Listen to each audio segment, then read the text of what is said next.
It is the Sean Kiracofe Show postseason edition. There you go. Coach, how we doing today? Always good. Good. Postseason is here. Conference tournament starts this week, and certainly exciting times for sure as we head back down to Hammond. We'll talk about that little nugget later on. But we talked about this after Saturday's match against Commerce. Fourth straight win to close the season. Feel like we're playing some good volleyball. What's been the difference in the last maybe four matches? I think it's all started after that last trip to Texas. Yeah. What's been the difference from the team these past four matches that's led to that? We had a little adjustment to the lineup, and I think that just provided, getting, Addison 6 rotations in the serve receive more often. And then adding her serve, it wasn't, revolutionary changes, but that just added a different element to us, a little bit more consistency in serve receive.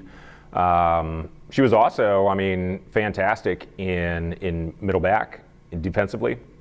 For a while there, fell just below 4 digs per set, which is something that's matching Simone, and Simone is playing at an elite level defensively, and putting up numbers that is basically like a libero. So to have Ashlyn playing that way, Simone playing that way, and then now Addison playing that way defensively, it just stabilized some things for us to then allow us to be in a position to use our offensive weapons at the net. So it essentially, as most good teams do, started with defense. Yes. And you mentioned Addys' serving part, and it seemed like a trend I noticed, especially in these last four matches, is that when she was in that serving rotation, more often than not, we were getting 3 and 4 points in a row. Yeah, it doesn't necessarily need to be, shown in aces, but just the number of attempts. And that's something that you're absolutely correct in that she goes back there and she stays back there. And that's something that, Simone doesn't necessarily put up a bunch of numbers from an ace standpoint, but when you start looking at the season as a whole or in big segments of matches, she is usually one of our servers that has the most attempts, and that just means something good is happening when she's back there serving. And then, like you said, Addison was doing that as well. So it's just more opportunities to score and hold on to the ball. You said also after Saturday that the way that we have done so well in these 5-set matches, 3 straight home 5-set wins. It's not always perfect, which I think maybe leads to the 5-set matches. But sure. It's something that they just continue to find that comfortability factor, and for a team that is, and we talked about this early in the year, that's still comprised of a lot of young players.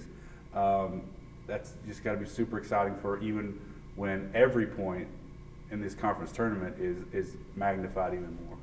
Agreed. You go back to 2017 for us, was really kind of the turning point for the program since I've been here, and we also had a ton of 5-set matches that we won, and then obviously that led into some successful years after that. But I go back to, week number 1, we found ourselves in a 5-set match, the first match of the year. And we commented as a coaching staff afterwards of just how calm and just kind of optimistic they were going into it, which is great. And even better when it's a bunch of young players. It's a credit to this group on their mindset of just, okay, we can do this rather than just thinking of the negative possibilities. And I think that just carried over for the rest of the year. So part of that 5-set drama that we've seen all throughout the year really started the last time we were in Hammond with the 3 5-set matches in the span of 26 hours or something like that. Speaking of that, as we head into the conference tournament on that same floor, and I realize the courts are all the same, just like every field is the same, but just having played 4 matches, because we played Southeastern already that same weekend, having played 4 matches in that same building, there's got to be at least a little bit of a head start. I absolutely agree. I think that matters. I mean, just that comfort level in the environment that you're in. I mean, it absolutely matters. You think in years past, Central Arkansas bid to host every single tournament, and they won it a lot. And you go up there and you get to the point to where it just feels home away from home because you're playing up there so much. And I think that does absolutely play a role. And so we have a little bit of a leg up. It's not a huge advantage, but a bit of a leg up on other teams of just we've been there and we played a lot of tough matches in that gym. And it's not going to feel foreign to us at all. I mean, we played more matches there than any other conference team outside of Southeastern. We played 4, and everybody else has only played 1.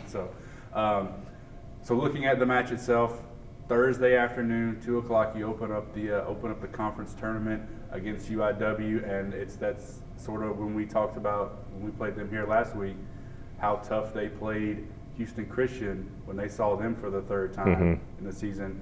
Well, now we're in that same boat, sort of that HCU was in, as this is our 3rd time to see UIW after beating them twice. So how do you approach that in the biggest match of the year?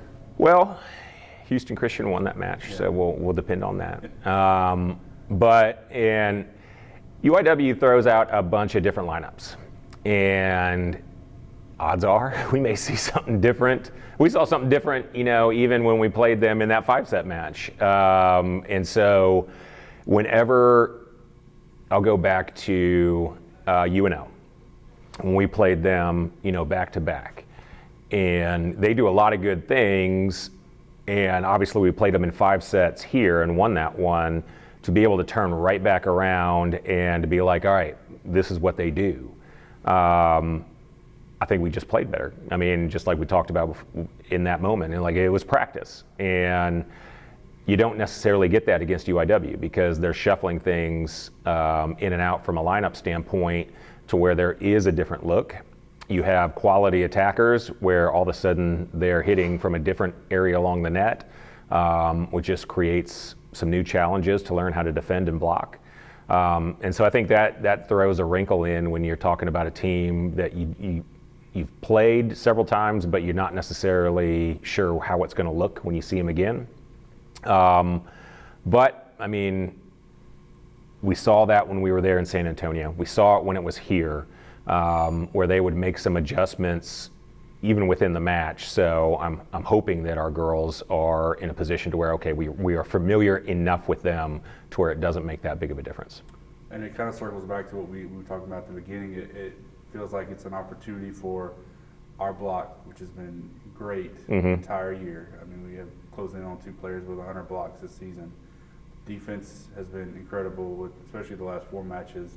So it's about them doing what they need to do to give Bree, Simone, Jordan, Reagan, offense, Addie, opportunity to step up, essentially. Yeah, and then something that was a little bit unique the second time that we saw UIW than when we saw them there is, I mean, they were swinging to tool the block, and I mean, literally swinging to the ceiling. And if done effectively, and they were for a while during the match, I mean, there is no defense for that other than just not block. But then you're putting yourself in a position to where you don't have a block and they get to swing away.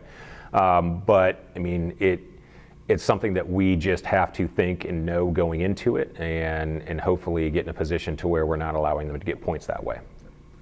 All right, Coach. Well, best of luck on Thursday.